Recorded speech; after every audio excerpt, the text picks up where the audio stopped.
सबको हरिओम। दादा भगवान, मीरा भगवान, ज्ञान देना शुक्राने, आप सबके भी शुक्राने। मोह में कौन कौन सी चीजें आती हैं? कौन सी आती हैं? तो ये नहीं बोला सबको निकाल के बाहर फेंक दो। बात है कि अंदर हम वैल्यू किसको दे रहे हैं, भगवान को या भगवान की माया को। बाकी ऐसे भी बोला दादा भगवान ने, शरीर की अच्छी तरह सेवा करो, जो जरूरत है खिलाओ, अच्छा पहनाओ, राजा हो तो राजाओं की तरह रहो। और बात आती है कि आसक्ति कहाँ है। ये दादा भगवान की आपने पढ़ाई को ध्यान नहीं दिया है कि दुनिया में बोलते हैं अगरबत्ती जलाओ, पाठ करो, पूजा करो, पानी चढ़ाओ, ABCD 10 उपाधियां दे दी है ना, क्योंकि ये 8 भक्तियां हैं। उल्टे लटके रहो पेड़ में, पानी में खड़े होकर तपस्या करो। पर दादा भगवान ने आखिरी वाली पढ़ाई पहले करवाई है। वो तपस्या कर कर करके देह को विश्रमित करते हैं। पर यहाँ दादा भगवान ने पहले दिन ही बोला ये अभ्यास करो, मां शरीर नया मां आत्माया,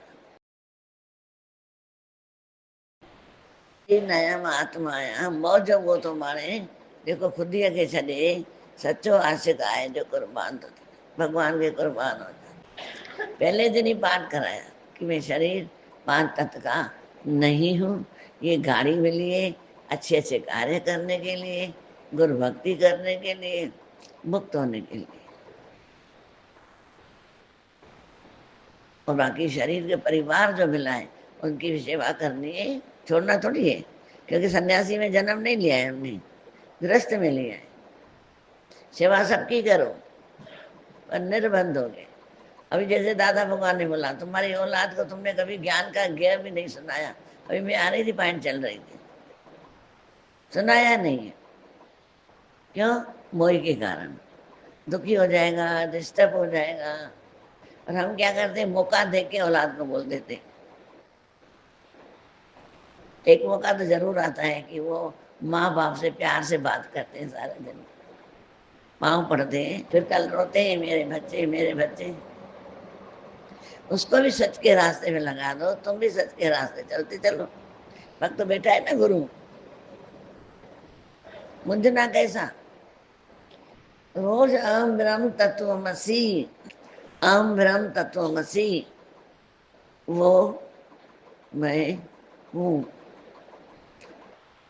ये अपने आप को बोलना है, औरों को नहीं बोलना है मैं भगवान मैं भगवान। अभी भी दादा भगवान ने बोला तुम दुनिया में सारी जगह भगवान देख के आते हो और अपने अंदर नहीं देखते। जब देह ध्यास भूल जाता है। रोज मैं आपको बताती हूँ, मैंने जो दादा भगवान ने सिखाया था मैं आपको रोज बताती हूँ कि बीच में जीव है, बीच में जीव है। इधर है उसके जीव के शरीर, इधर है आत्मा। जो बात चलती है भाग त्याग लक्ष्य। भाई तुमने देह और आत्मा का भाग, जीव का भाव कर दिया और अंदर से देह का त्याग कर दिया तो लक्ष्य आ गया ना। ये भी सत्य है, एक दिन में नहीं होता है, करते जाएं। बीच में जीव है। पहले देह से इतना प्यार हो गया क्योंकि बच्चा जब पैदा होता है ना उसको पता ही नहीं मुझे शरीर मिला है। उसको जीव सिर्फ देखता है मुझे कौन कौन इतने लोग मिल गए। ऐसे देखा करो बच्चे को, वो सारा माहौल देखता है पैदा होते ही कौन कौन मिला है। फिर सब आगे पहचान देते हैं, मैं दादी, मैं माँ, मैं बाप, मैं चाचा, मैं तू मिस्टर सोम सो, तू मिस्टर सोम सो। अब वो अपने को मिस्टर सोम सो समझने लगता है। आज तक यही किया था, पर गुरु ने नया नाम रखा, हम ब्रह्म तत्वमसि, तू आत्मा है। सिर्फ आत्मा अंदर बोलते बोलते अंदर सच्चाई आती जाएगी, हृदय शुद्ध होता जाएगा अपने आप ही। दुनिया को नहीं बोलना है मैं भगवान हूँ, और अपने अंदर एक शंख की तरह आवाज करनी है कि मैं वाकई में आत्मा हूँ। ये शरीर 5 तत्व का है, ये 5 तत्व में विलीन हो जाएगा। ये मुझे सेवा करने के लिए मिला है, भक्ति करने के लिए मिला है, इसलिए भगवान ने दिया है। फिर धीरे धीरे जीव जो है ना वो आत्मा से जुड़ता जाता है, फिर आत्मा का रूप हो जाता है। जैसे बताया था ना कि झोपड़पट्टी वाला बच्चा अमीर जब गोदी में लेता है, आश्रम से लेके आते हैं ना बच्चे, कितनी देर लगती है उसको शौकान बनने में, कितने दिन लगते, एक घड़ी। हम ये अपनी डायरी में लिख दे, आज से मैं शरीर नहीं, मैं आत्मा हूँ। शरीर का ख्याल रखना है, जैसे मैं औरों की सेवा कर रहा हूँ, शरीर की भी सेवा करनी। इससे अच्छे विचार आते जाएंगे, अच्छे आचार आते जाएंगे, अच्छे शब्द निकलेंगे, ताने तुन के नहीं निकलेंगे। 7 दिन का व्रत रखो, फिर कहना प्रेम आ जाएगा। अगर मैं आत्मा हूँ, अंदर में लगेगा मैं आत्मा हूँ, तो सबके अंदर कौन है? जित बल देखा है तो तू ही तू, जित बल देखा है तो तू ही तू। शांति आ जाएगी, प्यार उभर जाएगा। गुरु का वचन भी तब मानते हैं जब प्यार होता है। जैसे आपका प्यार इससे है, आप सबको छोड़ के इसका ही कहना मानोगे। तो इसने बोला है ना, सच बोला, ये मेरा सच्चा दोस्त है, सच्ची सलाहें देता है। ऐसे ही जब गुरु को दोस्त मानते हैं, अपना मीत मानते हैं, अपने माँ मानते हैं, बाप मानते हैं, तभी उसका वचन हमारे अंदर जाता है। ऐसे नहीं कि अपने माँ बाप की तुम इज्जत नहीं करोगे, इज्जत करोगे, कि उसमें कौन है? उसमें भी वही है। विचलित नहीं होंगे। ऐसे नहीं कि रोज पाठ पढ़ा चले गए, बस सुना सियावत रामचंद्र की जय, वो नहीं है। थोड़ा अपने अंदर जाओ, क्योंकि ये दरवाजे 10 दरवाजे हैं हमारे। इस 10 दरवाजे से काम कौन सा हो रहा है? तो बुरा क्या अच्छा है? 5 ज्ञान इंद्रियां हैं, 5 कर्म इंद्रियां हैं। इन 10 से क्या हो रहा है? मेरे तरफ से किसी को तकलीफ तो नहीं हो रही है? अंदर में विचार करो। बोलना नहीं है मेरे लिए तकलीफ तो नहीं हुई, मेरे लिए तकलीफ तो नहीं, ये बेवकूफी है। इंसान के अंदर इतनी ताकत है कि उसको पता पड़ जाता है कि ये मेरे कारण ये परेशान है, कि मेरे कारण खुश है। देखना नहीं चाहता वो दूसरी बात है। गुरु की शरण लेते ही इसलिए, सतगुरु की शरण में अपने जीवन कल्याण के लिए लेते हैं। यूं तो बहुत से जिज्ञासु जन आते हैं और अपनी श्रद्धा भाव भक्ति भोजन वस्त्र मंदिरों में दान पुण्य भी करते हैं, सेवा भी करते हैं, परंतु अपने आप को दास समझकर, दास माना नीवा। नहीं तो बोला ना विदास भगवान ने, आओगे गुरु के पास भी जाते हो, संतों को वहां से भी गलतियां लेके चले आते हो। कैसा भी तुम गलतियां मत लो, किसी से भी मत लो, परंतु अपने आप को दास समझकर सतगुरु के शरण में आना बहुत ही कम शिष्य होते हैं। अपने जीवन का संपूर्ण समर्पण एक महान त्याग का अटूट संकल्प है। अब बात कहाँ आती है? जो गुरु की शरण में आ गया, अपने जीवन का संपूर्ण संपूर्ण समर्पण, अंदर से बाहर के कोई ऐसे नहीं लाके देना, ये कागज लो मकान के, ये गेहूं की बोरी ले लो, ये ले लो, पैसे ले लो, आज का भंडारा मेरे नाम करना, नहीं। जो हमारे अंदर गलत धारणाएं हैं, मैं का अहंकार है, धन का है, जोबन का है, अच्छेपन का है, परिवार का है, वो गुरु के समर्पण कर दो।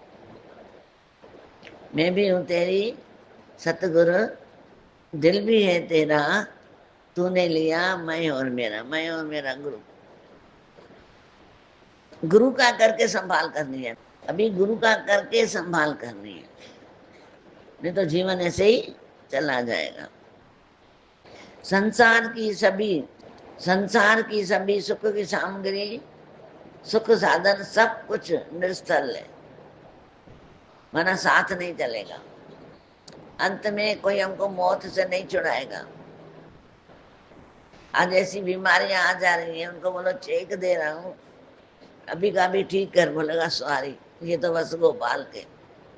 ऐसा भगत किसी भी क्षण अपने सतगुरु से अलग होने की कल्पना सपने में भी नहीं कर सकता। जो समर्पण करता है पूरा, वो सपने में भी अलग नहीं होता। वह तो सोते जागते चलते फिरते उठते बैठते केवल केवल सतगुरु की आज्ञा का पालन करता है। और आज्ञा कौन सी है? ज्ञान उपदेश। ज्ञान उपदेश का पालन करता है। पूर्ण सतगुरु को किसी ऐसे शिष्य सेवक का दास में मिलना और ऐसे दास शिष्य को पूर्ण सतगुरु का मिलना अपने आप में एक अद्भुत अद्भुत है। गुरु भी पूर्ण हो, भगत भी पूर्ण हो, दोनों एक दूसरे पूर्ण हो, किसी भाग्यशाली को मिलते हैं। दोनों के परम सौभाग्य व पुरुषार्थ से किसी क्षण ऐसा मिलन हो पाता है। कभी कभी ऐसे लोग मिल जाते हैं। दादा भगवान को भी, दादा भगवान हमको मिले, हमें उनके लायक अपने आप को बनाते जाए। धन्य है वह कुल, परिवार, समाज अथवा राष्ट्र जहाँ पर सतगुरु सेवा के मत वाले हैं। सरल स्नेह उत्पन्न होते हैं। स्नेह मना प्यार उत्पन्न होता है। इसी प्रकार से स्नेह से गुण उत्पन्न होते हैं। इनसे मानवता की धन्यता होती है, क्योंकि इसमें मानवता के वे सभी सद्गुण होते हैं जिनमें प्राणी मात्र का हित समाया है। तो माना भलाई समाई है, जिसमें गुरु वही काम करता है, सबकी भलाई है। ऐसे गुरु जो ज्ञान की धारणाएं निकलती हैं, जो हमारे जीवन को विनाश से बचाती हैं, तिम्मर से बचाती हैं, अज्ञान से बचाती हैं। जिज्ञासी जन के हृदय में नई चेतनाएं जागरण होती हैं। जब गुरु मिलता है हमको, जब अज्ञान से बचाता है, तिम्मर से बचाता है, विनाश से बचा देता है, क्योंकि जीवन हमारा विनाश हो जाता है। आखिरी में रो के चले जाते हैं, हायड़े आए मुता कुछ न कर। इसी काल के सिर ते रोईंदे, घोड़नि सां मुंहुं पंहिंजो धोईंदे, पंहिंजी ज़बान सां पोइ तूं चवंदे, हायड़े हाय मूं त कुछ न कर। तभी बोला, कबीर ने भी सतगुरु का गुणों का यथार्थ वर्णन किया है, यथार्थ वचनों का और गुणों का वर्णन किया है। गुरु की आज्ञा माने माथे, जब पूर्ण समर्थ गुरु तेरे सिर पर खड़े हैं तो तेरी रक्षा कर रहे हैं, तो ये गुरु के दास सेवक, फिर तुझे क्या कमी है? एक गुरु के दास, एक गुरु के सेवक, तुझे क्या कमी है? फिर तुझे क्या कमी है? तुझे चिंता करने की आवश्यकता नहीं है। तो गुरु के श्री चरणों में लगा रहे, रिद्धियां सिद्धियां सब तेरी सेवा करेंगी और मुक्ति तो तेरे पास ही होगी। मुक्ति तुम्हारा सेवा करेगी, मुक्ति दासी है, तुम्हारी सेवा करेगी। आकर अपने सिर पर सभी दुख सुख सहता रहे। अर्थात कैसी भी स्थिति आए तो युक्तियां गुरु से लेकर विचलित न हो। कभी भी युक्तियां लेके निकलो, कभी भी सतगुरु की संगत न छोड़कर माया की संगत में गुम न हो जाओ। तुझे रंग नहीं लगना चाहिए माया का, बस केवल सतगुरु के संग का, उसके ज्ञान आचरण का ही रंग प्रेम लगना चाहिए।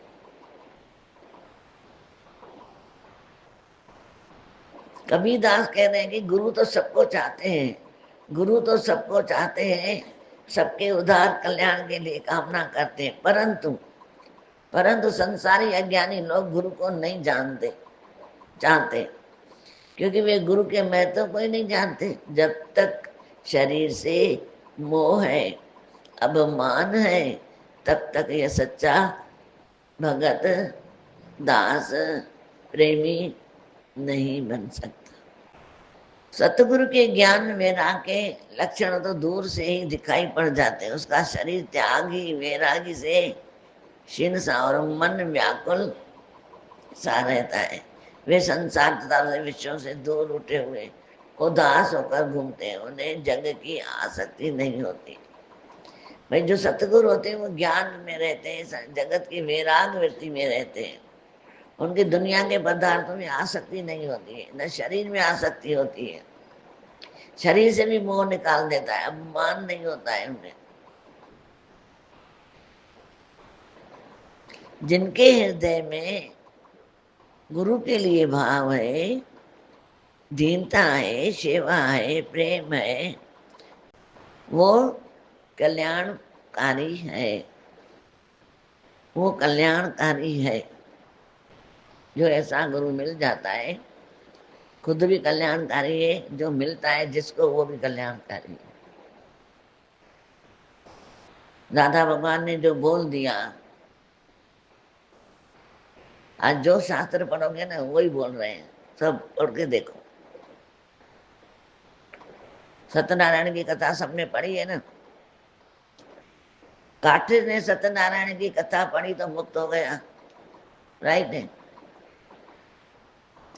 कलावंती ने सत्यनारायण की कथा छोड़कर अपने बेटे और पति के पीछे गई तो वो दोनों डूब गए। फिर आगे कथा पूरी करे, सत्यनारायण की कथा, कुछ कथा नहीं लिखी है, और सिर्फ सत्यनारायण की कथा करके फिर गई तो वो बेटे और बेटा, पति और बेटा, जमाई नाव से बाहर। सत्यनारायण की कथा माना सत्य की, भगवान की कथा, आत्मा की कथा। जो आत्मा के अपने अंदर रमण करता है, उसमें ही रहता है, दीदार करता रहता है कि आत्मा की शक्ति कौन सी है। आत्मा की शक्ति है हाथ में तो ऐसे कर रही है, ऐसे कर रही है, अगर नहीं होगी तो ऐसे गिर जाएगा हाथ, खत्म। पहचानो उसको। आज तक उसने चलाया है, आगे भी वही चलाएगा ना, वही चलाएगा, और कोई नहीं चलाएगा। इस संसार में सतगुरु का मिलना बहुत ही कठिन है। यदि सौभाग्यवश सतगुरु मिल भी जाए तो फिर उससे बिछड़ना मत जाना, क्योंकि बिछड़े हुए प्रेमी का मिलना उसी को संभव हो सकता है जिसके सौभाग्य की मणि आकर्षण चमत्कार हो, चमत्कार हो जाता है। जैसे अजामिल को मिला ना, कितने सालों के बाद मिला, कि चमत्कार से कम नहीं था। अपने सतगुरु परमात्मा के मान अपमान के, अपने सतगुरु परमात्मा के मान सम्मान के लिए अपने नेत्रों को कठोरी बना लिया और उसमें पुतली को पलंग बना लिया है, कोठरी बना लिया। भजन सबने सुना है ना, सतगुरु आ मुझे अकड़न में तोखे ॾिसां मां कण कण में। पुतलिन जो मां पलंग बनायो, पलकन जो मां पर्दा लगाया, वेव अची विच पुतलिन में तोखे ॾिसां मां कण कण। वही बात है, पलकों पर्दा डालकर प्रेम से अपने परमात्मा को प्रसन्न कर लिया। परमात्मा की स्मृति में भगत को नेत्र बंद कर उसे रिझाकर अपनी प्रेम भक्ति प्रकट करना है। अंदर ही अंदर परमात्मा को रिझाओ, भगवान बाहर से नहीं रिझता। कभी भी 5 मिनट बैठ जाओ, हाल हवालों भी दो उसको कि भगवान मैं सब कुछ तेरे को दे रहा हूँ, ये प्रॉब्लम है, ये मेरे से अच्छा हुआ, ये बुरा हुआ, सब समर्पण करके मैं तेरी भक्ति करना चाहता हूँ आगे। जब तक मृत्यु का भय है तब तक प्रेमी नहीं हो सकती। जब तक मृत्यु का भय है प्रेमी नहीं हो सकते। प्रेम का घर तो बहुत दूर है, उसका पाना सहज नहीं है। मृत्यु जैसे भय को पार करके ही प्रेम को पाया जा सकता है। ये बात अपने मन में अच्छी तरह से समझ लो, अच्छी तरह से। इस संसार में प्रीति बहुत है पर अनेक प्रकार की है। प्रीति बहुत है पर अनेक प्रकार की है। परंतु वह प्रीति स्वार्थ मोह की है। जो स्वार्थी नहीं है, सर्वोत्तम प्रीति, तो उसी को समझो जो परमात्मा को प्यारी है। भाई दुनिया में हजारों प्रकार की प्रीति है, जितने समान है सुख के जगत में, जितने शरीर से लेकर उनसे प्रीति है। पर बोला परमात्मा सतगुरु से प्रीति किस विरले की होती है, किस विरले की?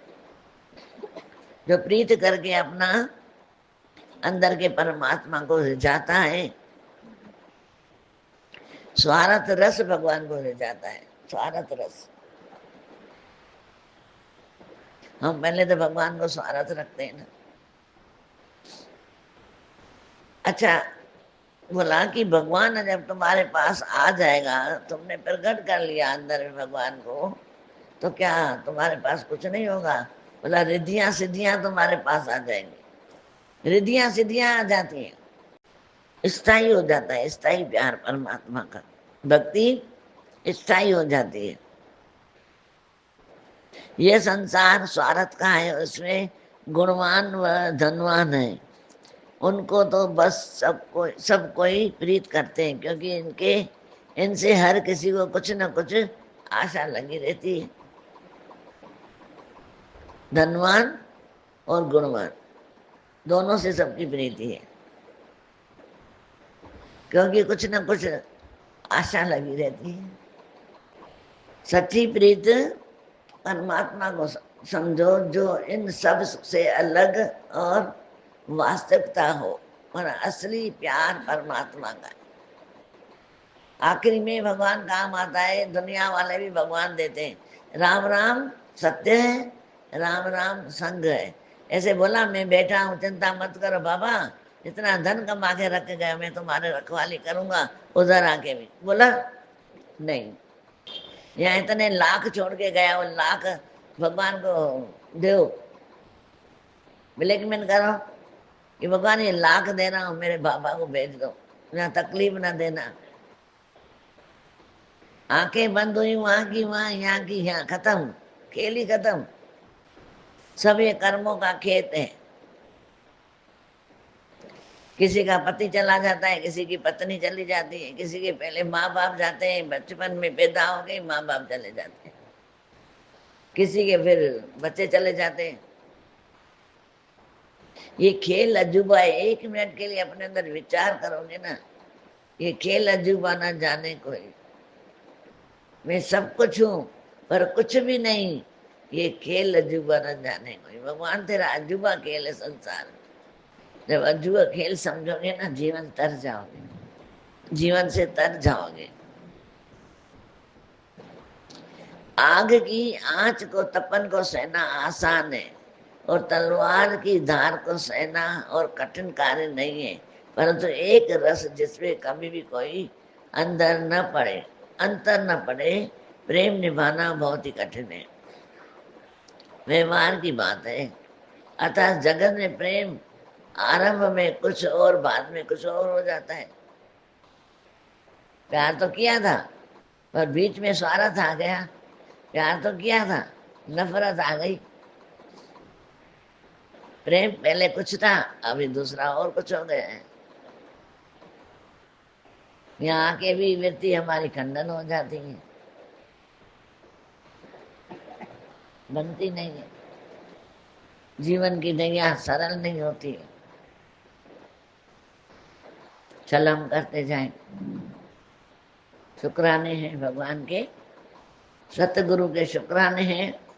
प्रेम को निभाने में ही अच्छी बात है, तभी कुशलता मिलती है। सोचने विचारने आदि से इसको मर्यादा नहीं बनती, बल्कि ला जाती है। चाहे अपना तन दे दो, चाहे मन दे दो, शीश काट कर दे दो, परंतु प्रेम को न जाने दो, क्योंकि प्रेम इन सब से ऊपर मूल्यवान है। पर गुरु न तन मांगता है, न शीश मांगता है, न धन मांगता है, वो मांगता है भाव। भाव का भूखा हूं मैं, भाव ही नित सार है, भाव से मुझको भजे तो बेड़ा पार है। दादा भगवान ने बोला भाव काफी है भगवान के लिए, भाव रखो। बाकी तो भजन में बोलते तन ले लो मेरा, मन ले लो मेरा, सब कुछ ले लो। देता है कोई भगवान को? 2 पैसे भी बड़े उसमें डाल के आता है ना भगवान के इधर। बोला मैं तो रोज डाल के आता हूँ, मैं तो 10,000 उधर दे के आता हूँ, वो पर्ची निकाल के आता हूँ। कहाँ भूलता है? गीता भगवान बोलते थे बेटी की शादी करके भूल नहीं सकते हो, मंदिरों में देके क्या बुलाओगे तुम? 20 साल के बाद भी कुछ बोलोगे ना, मैंने मैंने बेटी को इतना दिया था, इतना दिया था, क्या क्या दिया था, चीजें भी याद है। बताओ 20 साल के बाद। इसलिए सबको हरिओम। दादा भगवान मीरा भगवान के ढेर सारे शुक्राने, और सबको हरिओम, सबके शुक्राने। Thank you.